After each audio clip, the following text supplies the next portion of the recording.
ദൈവനാമത്തിന് മഹത്വം ഉണ്ടാകട്ടെ. നമ്മുടെ തിരുവചന ചിന്തയോടുള്ള ബന്ധത്തിൽ നമുക്ക് മത്തായിയുടെ സുവിശേഷം 6-ാം അധ്യായത്തിലേക്ക് കടന്നു വരാം. വളരെ അർത്ഥവത്തായ യേശുക്രിസ്തു തന്നെ തിരുവചനം കൊണ്ട് അരുളി ചെയ്ത അതിമനോഹരമായ തിരുവചന ഭാഗങ്ങളാണല്ലോ മത്തായിയുടെ സുവിശേഷം 6-ാം അധ്യായം മുഴുവൻ തന്നെ. അതുകൊണ്ട് നമുക്ക് വളരെ പ്രാർത്ഥനയോടും വളരെ ഗൗരവത്തോടും കൂടി തന്നെ ഈ ഭാഗങ്ങൾ ശ്രദ്ധിക്കാൻ ദൈവം സഹായിക്കട്ടെ. ഏറ്റവും ഭംഗിയായി സർവശക്തനായ ദൈവത്തെ യേശുക്രിസ്തു വെളിപ്പെടുത്തിയിരിക്കുന്ന അനേക വാക്യങ്ങൾ ഈ 6-ാം അധ്യായത്തിൽ ഉൾപ്പെടുത്തിയിട്ടുണ്ട്. യോഹന്നാൻ്റെ സുവിശേഷം 1-ാം അധ്യായത്തിൻ്റെ 18-ാം വാക്യത്തിൽ നമുക്കറിയാവുന്നതുപോലെ ആ വാക്യത്തിൽ ഇങ്ങനെ വായിക്കുന്നല്ലോ, ദൈവത്തെ ആരും ഒരു നാളും കണ്ടിട്ടില്ല, പിതാവിൻ്റെ മടിയിലിരിക്കുന്ന ഏകജാതനായ പുത്രൻ അവനെ വെളിപ്പെടുത്തിയിരിക്കുന്നു എന്ന് യോഹന്നാൻ അപ്പോസ്തലൻ പറഞ്ഞ ആ വാക്യം വളരെ പ്രസക്തമാണ്. ഈ 6-ാം അധ്യായത്തിലുടനീളം യേശുക്രിസ്തു തൻ്റെ പിതാവായ ദൈവത്തെ വെളിപ്പെടുത്തുന്നതായിട്ട് നമുക്ക് വ്യക്തമായിട്ട് കാണാൻ കഴിയും. അതുകൊണ്ട് ശ്രോതാക്കളായ എൻ്റെ വാത്സല്യ സഹോദരങ്ങളെ, വളരെ ശ്രദ്ധയോടെ യേശുക്രിസ്തു തന്നെ പിതാവായ ദൈവത്തെ വെളിപ്പെടുത്തുന്നു എന്നതുകൊണ്ട് വളരെ ഗൗരവമായി നാം ഈ തിരുവചന ഭാഗങ്ങളെ ശ്രദ്ധിക്കണമേ എന്ന് വളരെ വിനയത്തോടെ ഓർമ്മിപ്പിക്കുകയാണ്. അതിൻ്റെ 1-ാം അധ്യായം 6:1 എന്ന് പറയും, മനുഷ്യർ കാണേണ്ടതിന് നിങ്ങളുടെ നീതിയെ അവരുടെ മുൻപിൽ ചെയ്യാതിരിക്കാൻ സൂക്ഷിപ്പിൻ, അല്ല ഞാൻ സ്വർഗത്തിലുള്ള നിങ്ങളുടെ പിതാവിൻ്റെ പക്കൽ നിങ്ങൾക്ക് പ്രതിഫലമില്ല. 1-ാം വാക്യത്തിൽ തന്നെ പിതാവിനെ യേശുക്രിസ്തു വെളിപ്പെടുത്തുന്നുണ്ട്. നിങ്ങളുടെ പിതാവ്, സ്വർഗസ്ഥനായ പിതാവ് ഉണ്ടോ. അടുത്തത് പിന്നെ രണ്ട് മുതലുള്ള വാക്യങ്ങൾ നമുക്ക് കാണുന്നുണ്ട്. ഭിക്ഷ കൊടുക്കുമ്പോൾ അത് മറ്റുള്ളവർ കാണാൻ വേണ്ടി ആകരുത്, മറിച്ച് അതിൻ്റെ 4-ാം വാക്യത്തിൽ വായിക്കുന്നുണ്ടല്ലോ, രഹസ്യത്തിൽ കാണുന്ന നിന്റെ പിതാവ് നിനക്ക് പ്രതിഫലം നൽകും. അപ്പോൾ ദൈവമാണ്, പിതാവായ ദൈവമാണ് നമ്മൾ ചെയ്യുന്ന ഈ ഔദാര്യങ്ങൾക്ക് പ്രതിഫലം തരുന്നതെന്ന് യേശുക്രിസ്തു വെളിപ്പെടുത്തുന്നു. തുടർന്ന് 5-ാം വാക്യത്തിലേക്ക് വരുമ്പോൾ, നിങ്ങൾ പ്രാർത്ഥിക്കുമ്പോൾ കപടഭക്തിക്കാരെ പോലെയാകരുത്, അവർ മനുഷ്യർക്ക് വിളങ്ങേണ്ടതിന് പള്ളികളിലും തിരുക്കോണുകളിൽ നിന്നുകൊണ്ട് പ്രാർത്ഥിപ്പാൻ ഇഷ്ടപ്പെടുന്നു, അവർക്ക് പ്രതിഫലം കിട്ടിപ്പോയി എന്ന് ഞാൻ സത്യമായിട്ട് നിങ്ങളോട് പറയുന്നു. അടുത്ത വാക്യം വളരെ ഗൗരവമായി നമുക്ക് ചിന്തിക്കേണ്ടതാണ് ദൈവമക്കളെ.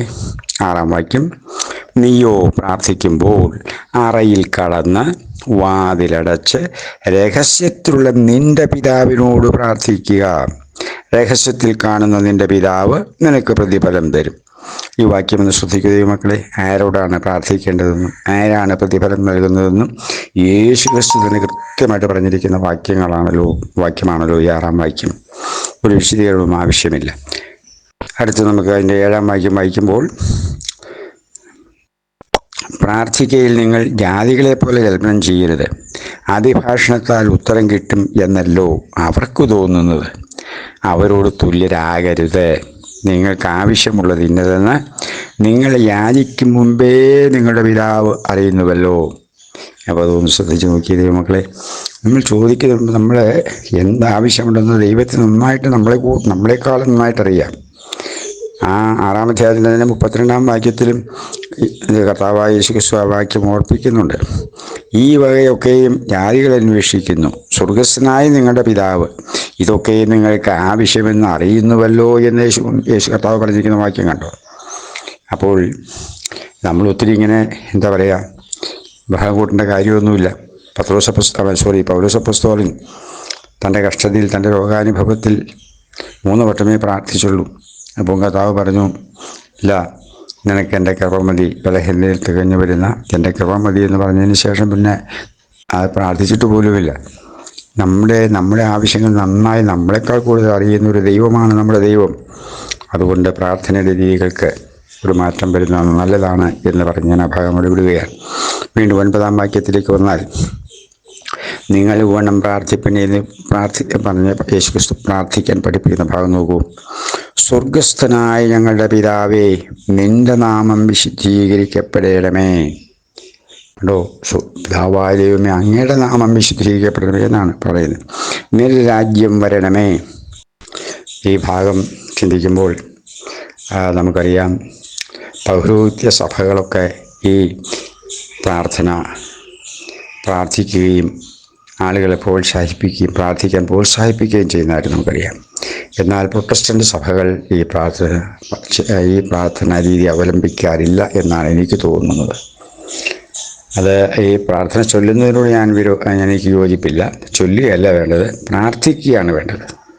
പക്ഷേ അത് വേണ്ട പ്രാധാന്യം കൊടുത്ത് ആളുകളെ ബോധവൽക്കരിക്കുന്നതിൽ പ്രൊട്ടസ്റ്റൻ്റ് സഭകൾ വേണ്ടത്ര ഉത്സാഹം കാണിക്കുന്നില്ല എന്ന് എനിക്ക് തോന്നുന്നു. നമുക്ക് കൂട്ടായ ഒരു വാക്ക് ഇപ്പോൾ പ്രാർത്ഥിക്കുന്നത് നല്ലതാണെന്ന് എൻ്റെ മനസ്സിൽ പ്രേരണ വരുന്നതുകൊണ്ട് നമുക്കൊരു നിമിഷം പ്രാർത്ഥിക്കാം. സ്വർഗസ്ഥനായ ഞങ്ങളുടെ പിതാവേ, സർവശക്തനും സർവവല്ലഭനുമായ മഹാദൈവമേ, അങ്ങയുടെ തിരുനാമം വിശുദ്ധീകരിക്കപ്പെടണമേ. പിതാവേ, അവിടുത്തെ രാജ്യം എത്രയും വേഗം അങ്ങ് ഈ ഭൂമിയിൽ സ്ഥാപിക്കണമേ.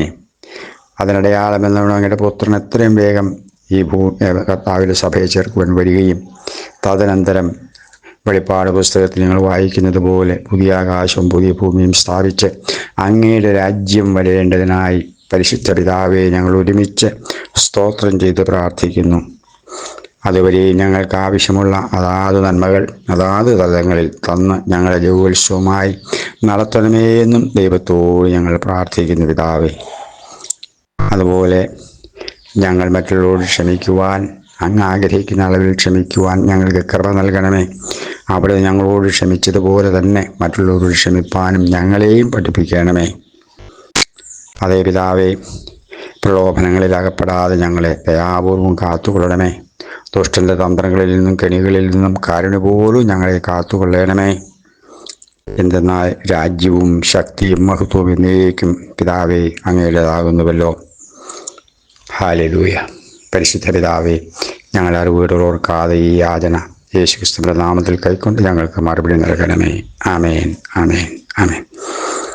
നമുക്ക് ഈ ഭാഗത്ത് വളരെ ഗൗരവമായി ചിന്തിക്കേണ്ട ഒരു തിരുവചന ഭാഗമാണ്. ദൈവമക്കളെ, അതായത് കർത്താവ് പറയുന്ന വാക്യം, യേശുക്രിസ്തു പറയുന്നു, നിന്റെ രാജ്യം വരണമേ എന്ന് ദൈവത്തോട് പ്രാർത്ഥിക്കുന്നു. നിന്റെ രാജ്യം വരണമേ, നിന്റെ രാജ്യം വരണമേ എന്ന് പറയുമ്പോൾ അതൊരു വേണ്ട അർത്ഥത്തിൽ എങ്ങനെയാണ് ഗ്രഹിക്കാൻ പറ്റുക എന്ന് എനിക്കറിയില്ല. ദൈവരാജ്യം എന്ന് പറഞ്ഞാൽ അതിന് 3 ഭാഗങ്ങളായിട്ട് എൻ്റെ മനസ്സിൽ തോന്നുന്നു. ഒന്ന്, ദൈവം സ്വർഗത്തിൽ ഭരിക്കുന്ന ആ സ്വർഗരാജ്യത്തിൻ്റെ അനുഭവം, അത് ദൈവത്തിൻ്റെ രാജ്യമാണല്ലോ. മറ്റൊന്ന്, വീണ്ടും ജനിച്ച ദൈവമക്കൾ ദൈവത്തിൻ്റെ മക്കളായതുകൊണ്ട് അവരുൾക്കൊള്ളുന്ന സഭ അല്ലെങ്കിൽ ആ അന്തരീക്ഷത്തെ, ഈ ഭൂമിയിൽ തന്നെ ദൈവത്തിൻ്റെ രാജ്യമുണ്ട്. ദൈവമക്കൾ ഉൾക്കൊള്ളുന്ന ലോകവ്യാപകമായുള്ള എല്ലാ ദൈവമക്കളും ചേർന്നുള്ള ആ പ്രസ്ഥാനത്തെ അല്ലെങ്കിൽ ആ കൂട്ടായ്മയെ, ദൈവസഭയെ ഒരർത്ഥത്തിൽ ദൈവരാജ്യം എന്ന് പറയാം എന്നെനിക്ക് തോന്നുന്നു. മറ്റൊന്ന്, വെളിപ്പാട് പുസ്തകം 21, 22 അധ്യായങ്ങളിൽ പറഞ്ഞിട്ടുള്ള പഴയ ആകാശവും ഭൂമിയും സമുദ്രമൊക്കെ മാറിയിട്ട് ദൈവം സൃഷ്ടിക്കുന്ന പുതിയ ആകാശവും പുതിയ ഭൂമിയും അതിൽ തൻ്റെ ജനത്തോടുകൂടെ ദൈവം വസിക്കുന്ന മനോഹരമായ അനുഭവം. അതാണ് അൾട്ടിമേറ്റ് ആയിട്ടുള്ള ദൈവരാജ്യം. നമുക്കറിയാം, യോഹന്നാൻ്റെ ഈ വെളിപ്പാട് പുസ്തകം തന്നെ അതിൻ്റെ 19-ാം അധ്യായത്തിൻ്റെ 11-ാം വാക്യത്തിലാണെന്നാണ് എൻ്റെ ഓർമ്മ. അതിനകത്ത് ഇങ്ങനൊരു വാക്യമുണ്ട്. അതിനകത്തല്ല, 11-ാം അധ്യായം. നമുക്ക് വെളിപ്പാട് പുസ്തകം 12-ാം അധ്യായത്തിൻ്റെ 11-ാം അധ്യായത്തിൻ്റെ 15-ാം വാക്യം ഇങ്ങനെ വായിക്കുന്നു. 7-ാമത്തെ ദൂതൻ ഊതിയപ്പോൾ ലോകരാജ്യത്വം നമ്മുടെ കർത്താവിനും അവൻ്റെ ക്രിസ്തുവിനും ആയിത്തീർന്നിരിക്കുന്നു. അവൻ എന്നേക്കും വാഴും എന്ന് സ്വർഗത്തിലൊരു മഹാഘോഷമുണ്ടായി. അതായത് അവസാന കാഹളം ഊതുമ്പോൾ സംഭവിക്കുന്ന കാര്യം. ആ സമയം മുതലാണ് പിതാവായ ദൈവത്തിൻ്റെ രാജ്യത്വം ലോകവ്യാപകമായി കംപ്ലീറ്റ് വരുന്നത്. ഇപ്പോഴും ദൈവമാണ് ഭരിക്കുന്നതെങ്കിലും ഈ ഭൂമിയെ ഭരിക്കുന്നത് പിശാചാണല്ലോ, നമുക്കറിയാമല്ലോ. 12-ാം അധ്യായത്തിൽ നാം കാണുന്നുണ്ട്. വെളിപ്പാട് പുസ്തകം 12-ാം അധ്യായത്തിൽ മഹാസർപ്പം ആ പിശാചിനെ ഭൂമിയിലേക്ക് തള്ളിക്കളയുന്നതായിട്ട്. പിശാചാണ് ഭൂമിയെ ഭരിക്കുന്നതെന്ന് യോഹന്നാന്റെ ലേഖനത്തിൽ നമുക്ക് കൃത്യമായിട്ട് കാണുന്നു. മുഴുവൻ ലോകവും ദുഷ്ടൻ്റെ അധീനതയിൽ കിടക്കുന്നു. അപ്പോൾ സർവശക്തനായ ദൈവം നീതിമാനായതുകൊണ്ട് സർവത്തിൻ്റെ മേലും അധികാരമുണ്ടായിരുന്നിട്ട് കൂടിയും താൻ ശത്രുവിനെ നശിപ്പിച്ച് ഇല്ലായ്മ ചെയ്ത് ശാരം പോലെ ആക്കിക്കളയുന്നില്ല, മറിച്ച് അവസരം കൊടുക്കുകയാണ് മാനസാന്തരപ്പെടുക. ആ സാക്ഷാൽ ദൈവത്തിൻ്റെ രാജ്യം ആരംഭിക്കുന്നത് വെളിപ്പാട് പുസ്തകം ഈ 11-ാം അധ്യായത്തിൻ്റെ 15-ാം വാക്യത്തോടുള്ള ബന്ധത്തിൽ നമുക്ക് വായിക്കാൻ കഴിയും. അപ്പോൾ ആ രാജ്യം വരണമേ എന്നാണ് ഇപ്പോൾ യേശുക്രിസ്തു മത്തായിയുടെ സുവിശേഷത്തിൽ ജനത്തെ പ്രാർത്ഥിക്കാൻ പഠിപ്പിക്കുമ്പോൾ പ്രാർത്ഥിക്കാൻ ആവശ്യപ്പെടുന്നതെന്നാണ് എൻ്റെ ചിന്ത. അത് വന്നാൽ ദൈവരാജ്യമായി. പിന്നെ അവിടെ ദൈവവും മനുഷ്യരും ഒന്നിച്ച് പാർക്കുന്ന മനോഹരമായ ഏറ്റവും ശ്രേഷ്ഠമായ വിശിഷ്ടമായ അനുഭവമായതുകൊണ്ട് ആ അനുഭവം വരാൻ വേണ്ടി പ്രാർത്ഥിക്കുന്നതായിട്ടാണ് എനിക്ക് തോന്നുന്നത്.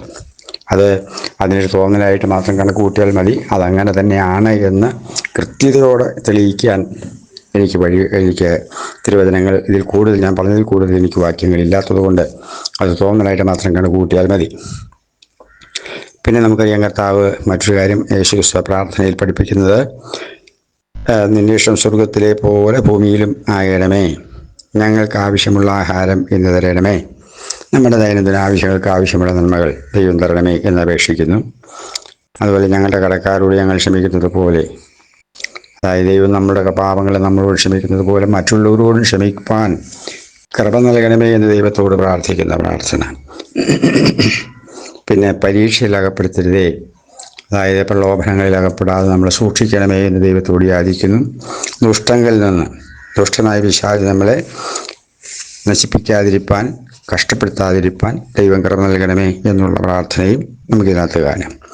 ഇങ്ങനെ ഏറ്റവും മനോഹരമായ നമ്മുടെ എല്ലാ ആവശ്യങ്ങളും ഏറ്റവും ലളിതമായ തോതിൽ വെളിപ്പെടുത്തിക്കൊണ്ട് മനോഹരമായ ഒരു പ്രാർത്ഥനയാണ് ഈ യേശുക്രിസ്തു 6-ാം അധ്യായത്തിൽ നമ്മെ പഠിപ്പിക്കുന്നത് എന്ന് പറഞ്ഞ് ഞാൻ ആ ഭാഗം ഇവിടെ വിടുകയാണ്.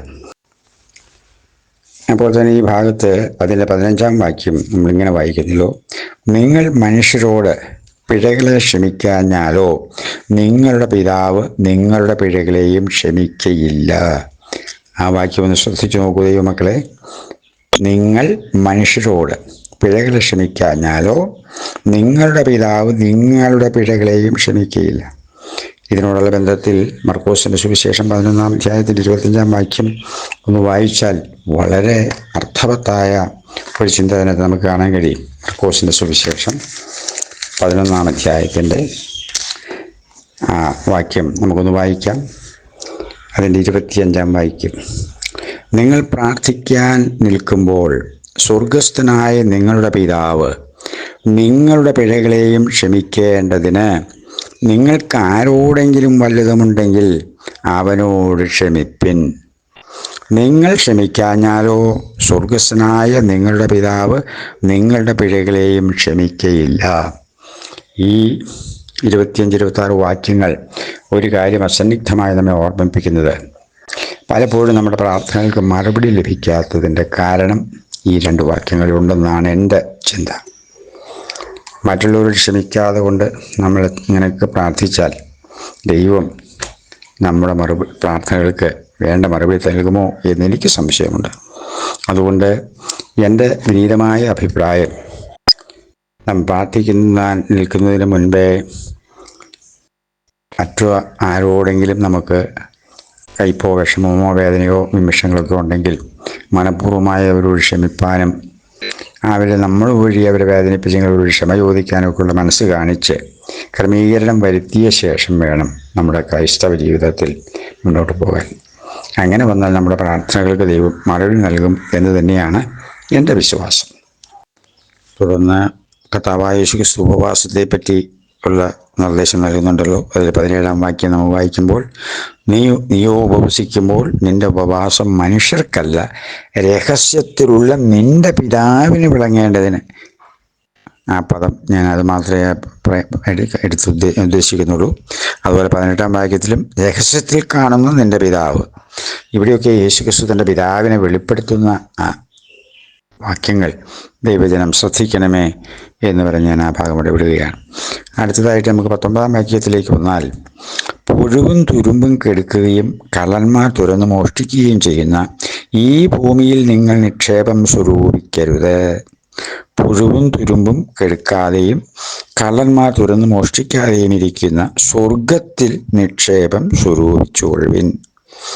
അടുത്ത വാക്യം വളരെ ഗൗരവമായി കാണേണ്ട വാക്യമാണ്, കാണാതെ പഠിക്കേണ്ട ഒരു വാക്യം തന്നെയാണ്.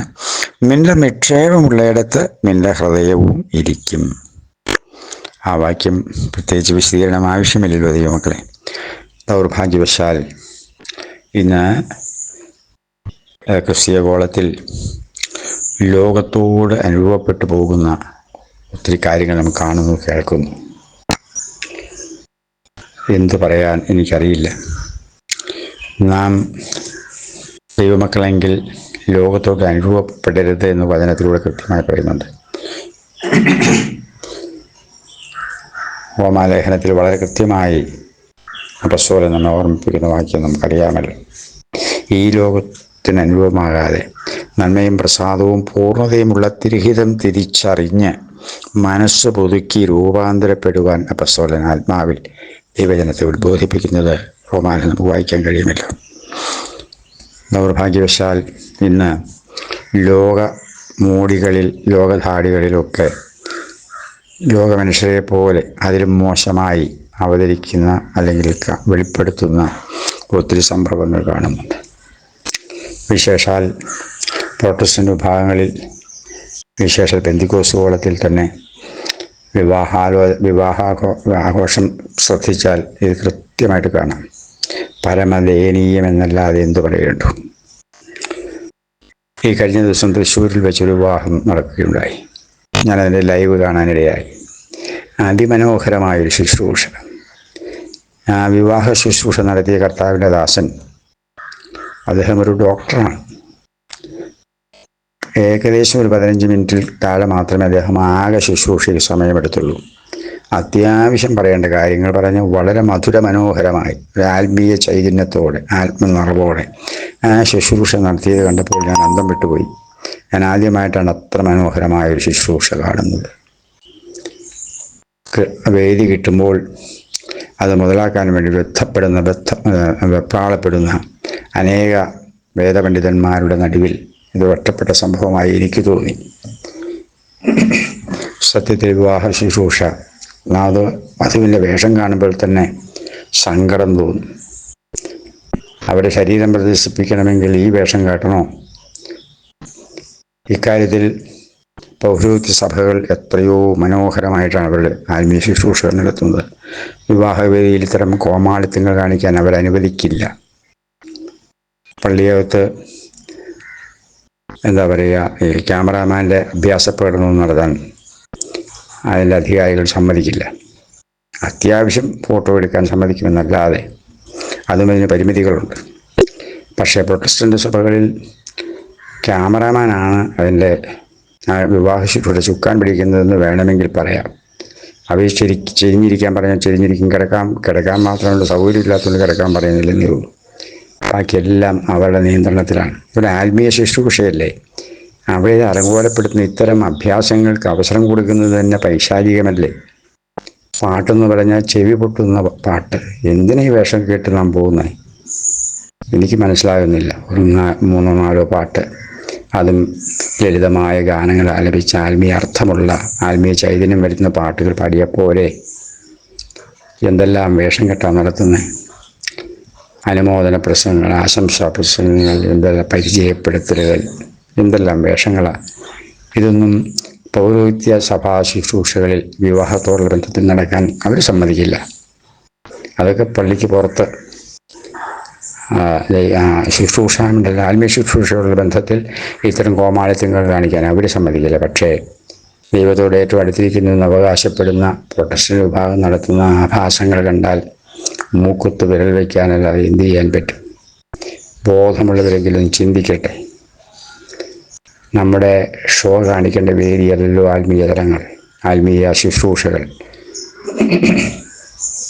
അതിനുവേണ്ടി വാരിക്കോരി മുടക്കുന്ന പണം എന്തുമാത്രമാണ്. പണമില്ലാത്തവരും കടം മേടിച്ച് പണമുള്ളവർ ചെയ്യുന്നത് കാണുവാൻ, അത് ഇമിറ്റേറ്റ് ചെയ്യാൻ ശ്രമിക്കുന്നത് ദയനീയരംഗം ഒരു വശത്ത്. അല്പമെങ്കിലുമൊക്കെ ഒന്ന് ചിന്തിക്കൂ. ഇവിടെ കർത്താവ് പറഞ്ഞിരിക്കുകയാണ്, യേശുക്രിസ്തു പറഞ്ഞ വാക്യമാണ് നമ്മൾ കേട്ടത്. സ്വർഗത്തിൽ നിക്ഷേപം സ്വരൂപിച്ചു കൊള്ളുവിൻ, നിന്റെ നിക്ഷേപമുള്ളയിടത്ത് നിന്റെ ഹൃദയമിരിക്കും. ഈ ലോകത്തിലെ പ്രൗഢി കാണിക്കാൻ, ഗാംഭീര്യം കാണിക്കാൻ, സന്ധ്യം കാണത് കാണിക്കാൻ വേഷം കിട്ടുന്ന ഇത്തരം അഭ്യാസങ്ങൾ എത്ര ദയനീയമെന്നല്ലാതെ എന്ത് പറയേണ്ടു. വെൽക്കം ഡ്രിങ്ക് എന്ന് പറഞ്ഞാൽ എത്ര സൈസാ, അതിന് തിന്നാനൊരു വശത്ത്, കേറ്ററിംഗുകാർക്ക് കോളാം. ഞാനത്തെ പറഞ്ഞ ഭാഗം അവിടെ അവസാനിപ്പിക്കുകയാണ്. ഈ ദൈവമക്കളുടെ ആത്മീയ ശുശ്രൂഷകൾ, ഏത് ശുശ്രൂഷയാണെങ്കിലും ലളിതവും അനാർഭാടവുമായി ചെയ്യുവാൻ വേണ്ടപ്പെട്ടവർ ശ്രദ്ധിക്കണമേ എന്ന് വിനയപൂർവ്വം ഞാൻ അപേക്ഷിക്കുകയാണ്. ഇതെല്ലാം കാണുന്നൊരു ദൈവമുണ്ടെന്ന് ഓർത്തുകൊള്ളുവിൻ. അത് മാത്രം പറഞ്ഞ് ഞാൻ ആ ഭാഗം അവിടെ തൽക്കാലം വിടുകയാണ്. തുടർന്ന് നമുക്കറിയാം, അതിൻ്റെ 22-ാം വാക്യത്തിൽ യേശു പറയുന്ന വാക്യം നോക്കൂ. ശരീരത്തിൻ്റെ വിളക്ക് കണ്ണാകുന്നു. കണ്ണ് ചൊവ്വുള്ളതെങ്കിൽ നിന്റെ ശരീരം മുഴുവനും പ്രകാശിതമായിരിക്കും. കണ്ണ് കേടുള്ളതെങ്കിലോ നിന്റെ ശരീരം മുഴുവനും ഇരുണ്ടതായിരിക്കും. എന്നാൽ നിന്നിലുള്ള വെളിച്ചം ഇരുട്ടായാൽ ഇരുട്ട് എത്ര വലുതായി. 2 യജമാനന്മാരെ സേവിപ്പാൻ ആർക്കും കഴിയുകയില്ല. അങ്ങനെ ചെയ്താൽ ഒരുത്തനെ പകച്ച് മറ്റവനെ സ്നേഹിക്കും, അല്ലെങ്കിൽ ഒരുത്തനെ പറ്റിച്ചേർന്ന് മറ്റവനെ നിരസിക്കും. നിങ്ങൾക്ക് ദൈവത്തെയും മാമോനെയും സേവിപ്പാൻ കഴിയുകയില്ല. ഇവിടെ കർത്താവ് പറഞ്ഞ വാക്യത്തിൻ്റെ സിമ്പിളായിട്ട് കാര്യങ്ങൾ ബോധവൽക്കരിക്കുന്നു. ഈ കണ്ണിന് കാഴ്ച, കണ്ണിൻ്റെ ആഗ്രഹത്തെ പ്രകാശിപ്പിക്കാൻ, അതിനെ സന്തോഷിപ്പിക്കാൻ, രസിപ്പിക്കാൻ വേണ്ടിയല്ലേ ഈ വേഷം കെട്ടൊക്കെ നടത്തുന്നത്. കർത്താവ് ഇവിടെ പറയുന്ന വാക്യങ്ങളൊന്ന് ശ്രദ്ധിച്ചു നോക്കൂ. ഒരു വ്യക്തിക്ക് 2 യജമാനന്മാരെ സേവിപ്പാൻ കഴിയില്ല. ലോകത്തെയും ദൈവത്തെയും ഒരുപോലെ സ്നേഹിക്കാൻ കഴിയില്ലെന്ന് അസന്നിഗ്ധമായിട്ട് ഞാനല്ല പറയുന്നത്, നമ്മുടെ കർത്താവായ യേശു ക്രിസ്തു കൃത്യമായിട്ട് പറഞ്ഞു വെച്ചിരിക്കുകയാണ്. ലോകസ്നേഹം ദൈവത്തോട് ശത്രുത്വമാണെന്ന് തിരുവചനത്തിൽ ആവർത്തിച്ച് പലയിടത്തായിട്ട് പറയുന്നുണ്ട്. അതുകൊണ്ട് ദൈവത്തെ അറിഞ്ഞവർ, ദൈവത്തെ സ്നേഹിക്കുന്നവരെന്ന് ഭാവിക്കുന്നവർ ദയവായി